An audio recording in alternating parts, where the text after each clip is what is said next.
आप देख रहे हैं देश लाइव, देश की आवाज। अस्सलाम वालेकुम, आदाब, नमस्कार, सत श्री अकाल।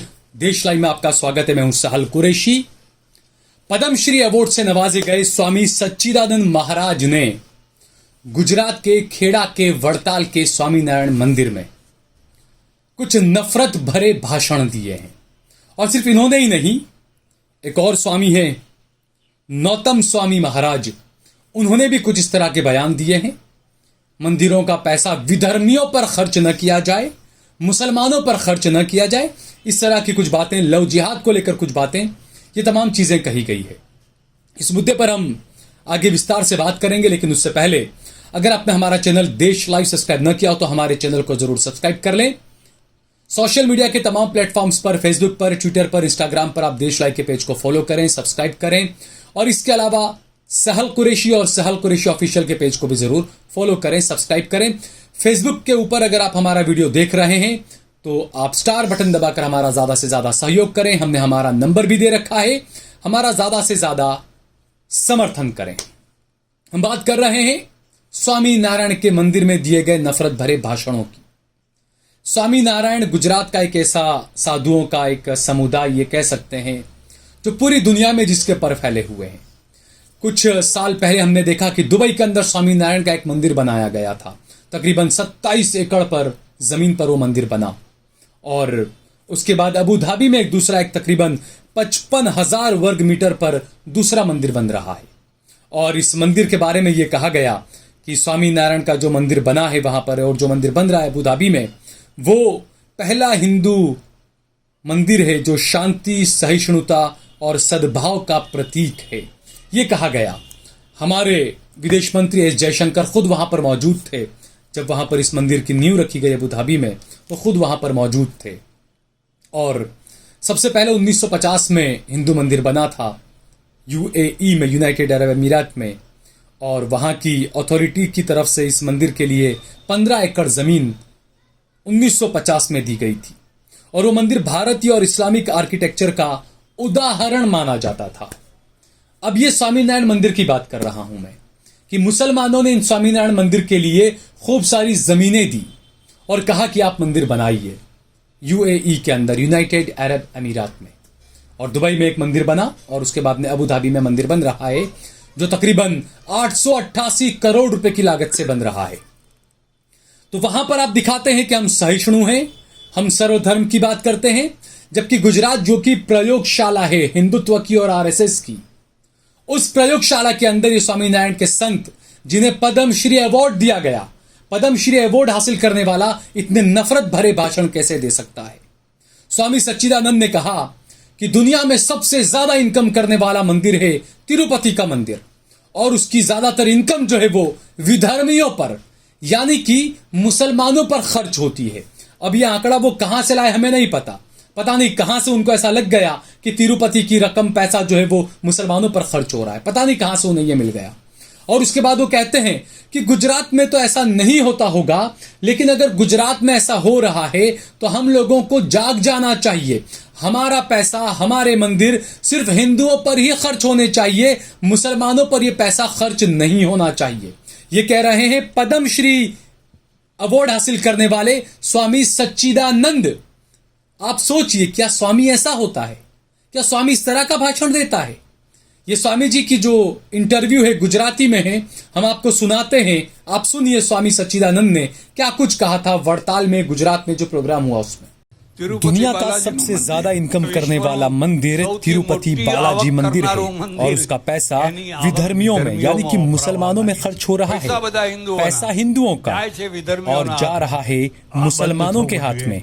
गुजरात में तो हालांकि ऐसा नहीं होता होगा, लेकिन अगर गुजरात में भी ऐसा अगर हो रहा हो तो जल्द से जल्द हमारा पैसा सिर्फ हिंदुओं के लिए खर्च हो, चाहे तिरुपति मंदिर हो, बालाजी मंदिर हो, या शिरडी का साईं बाबा मंदिर हो।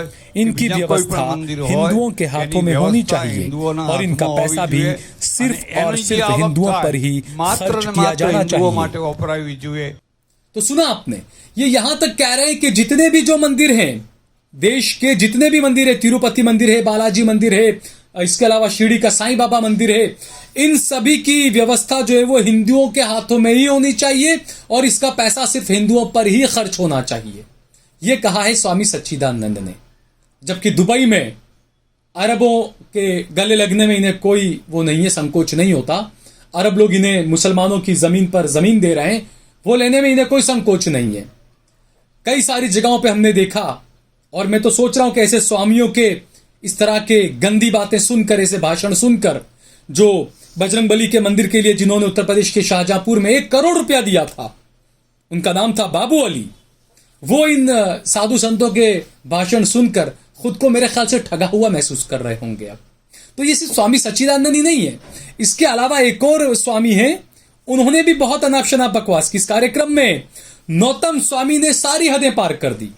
नौतम स्वामी ने कहा कि जो हिंदू हित की बात करे सिर्फ उसी को हमारा वोट जाना चाहिए, इनमें कभी भी बदलाव नहीं करना है।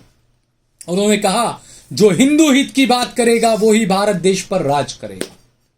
बाकायदा सभा में ये बात कही एक साधु संत ने। आप सोचिए, ये जो स्वामी नौतम स्वामी है उन्होंने ये बात कही।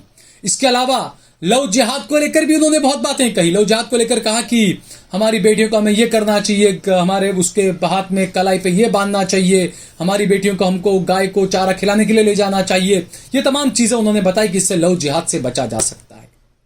एक ऐसी ही साध्वी प्रज्ञा थी जो एक लड़की को लव जिहाद से बचाने के लिए केरला स्टोरी मूवी दिखाने गई कि केरला स्टोरी इसको दिखाई जाए।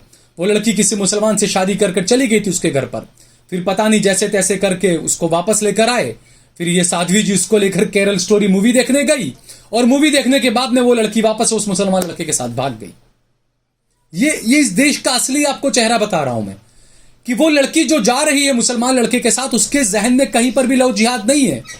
वो जो मुसलमान लड़का है उसके जहन में भी कहीं पर भी लव जिहाद नहीं है, लेकिन माहौल बताकर इस तरह का दिखाया जा रहा है कि हर जगह देखिए लव जिहाद ही चल रहा है। तो ये यहां पर ये नौतम स्वामी महाराज है, उन्होंने भी लव जिहाद को लेकर कई बातें कही और कहा कि ये इस तरह का ये साजिशें चल रही है, ये हो रहा है, वो हो रहा है। और इससे आगे बढ़कर उन्होंने ये भी कहा कि गुजरात की प्रजा जो है वो उसके विचारों से ही देश का भला हो रहा है।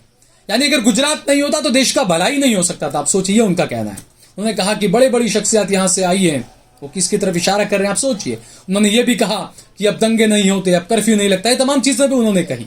जो हिंदू हित की बात करे सिर्फ उसी को हमारा वोट जाना चाहिए, इसमें कभी भी कोई बदलाव नहीं करना है।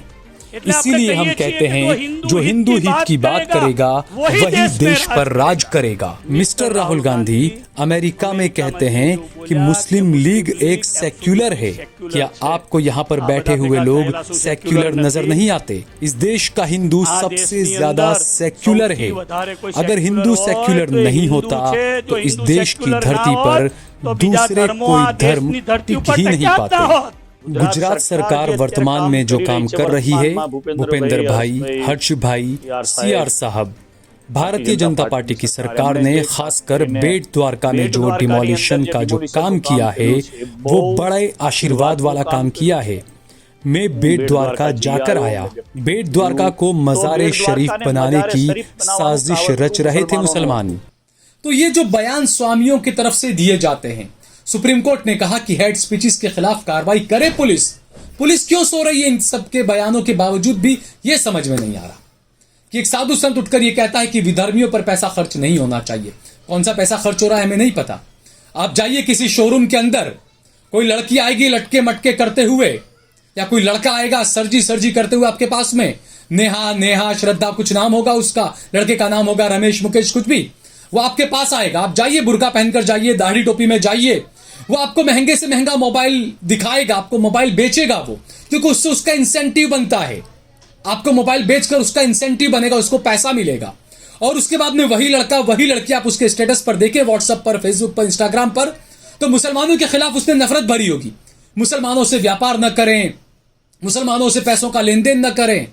अरे भाई, आप खुद तो मुसलमानों के पैसों पर जी रहे हो। जब कोई मुसलमान मोबाइल लेने या चीज लेने आता है तो आप उसको फुदक के उसके पास जाते हो और पूरी कोशिश करते हो आपके बोतल में उतर जाए, आपसे मोबाइल खरीद ले वो, क्योंकि आपका इंसेंटिव बन जाए। तब आपको याद नहीं आता कि मुसलमानों का पैसा नहीं लेना चाहिए। तो ये जो तमाम चीजें हैं ये हमें हमारी आंखें खोलने वाली चीजें हैं दोस्तों। मैं सिर्फ मुसलमानों की बात नहीं कर रहा हूं, मैं भारतीयों की बात कर रहा हूं। मैं उन हिंदू भाइयों की भी बात कर रहा हूं जो इन नफरत के पुजारियों के जाल में फंस जा रहे हैं। और अब सोचिए, यूएई के अंदर तकरीबन 35 लाख भारतीय रहते हैं। वहां पर आप अपनी ये तस्वीर दिखाते हो कि आप बहुत सहिष्णु हो। और ये जो नौतन महाराज हैं, नौतन स्वामी, उन्होंने इस कार्यक्रम में यह भी कहा कि सबसे ज्यादा सहिष्णु हिंदू होता है।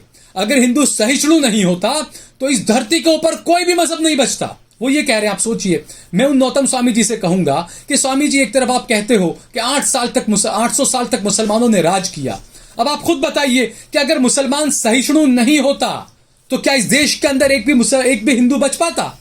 अगर मुसलमानों ने तलवार की नोक पर इस्लाम फैलाया होता, कत्लेआम किया होता, तो 800 साल राज करने के बाद तो एक भी हिंदू नहीं बचना चाहिए था हिंदुस्तान के अंदर, भारत के अंदर। कहां से बचे इतने सारे हिंदू? आप सोचिए। तो मेरे हिंदू भाइयों को यह बातें सोचनी चाहिए कि किस तरीके से आपको वर्गलाया जा रहा है, आप लोगों को उकसाया जा रहा है।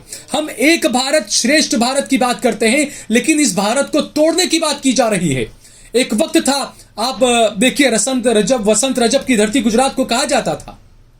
वसंत और रजब काफी अच्छा उनको माना जाता था। ऐसे अलग अलग हर जगह अकबर, बिरबल और कई आपको इस तरह की चीजें मिलेगी जहां मुसलमान और हिंदू कंधे से कंधा मिलाकर चले और इस देश को आगे पहुंचाया। लेकिन आज के माहौल में किस तरीके का माहौल बनाया जा रहा है? हिंदुओं से कहा जा रहा है कि जो हिंदू हित की बात करेगा उसी को आप वोट दें, उसके अलावा आप वोट ही ना दें।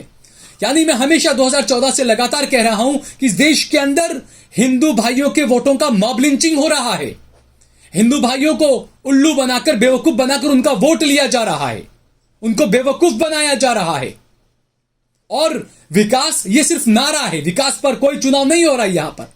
2014 के बाद से ज्यादातर चुनाव जो बीजेपी ने लड़े वो सिर्फ और सिर्फ हिंदुत्व के मुद्दे पर लड़े हैं। ये एक हकीकत है, एक कड़वी सच्चाई है, ये इसे मानना चाहिए हमें।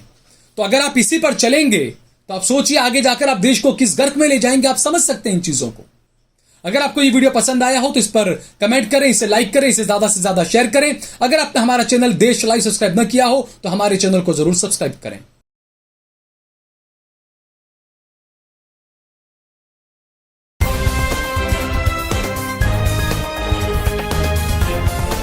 देश और दुनिया की तमाम छोटी और बड़ी खबरों के लिए हमारे चैनल को सब्सक्राइब करना न भूलें और बेल का बटन जरूर दबाएं।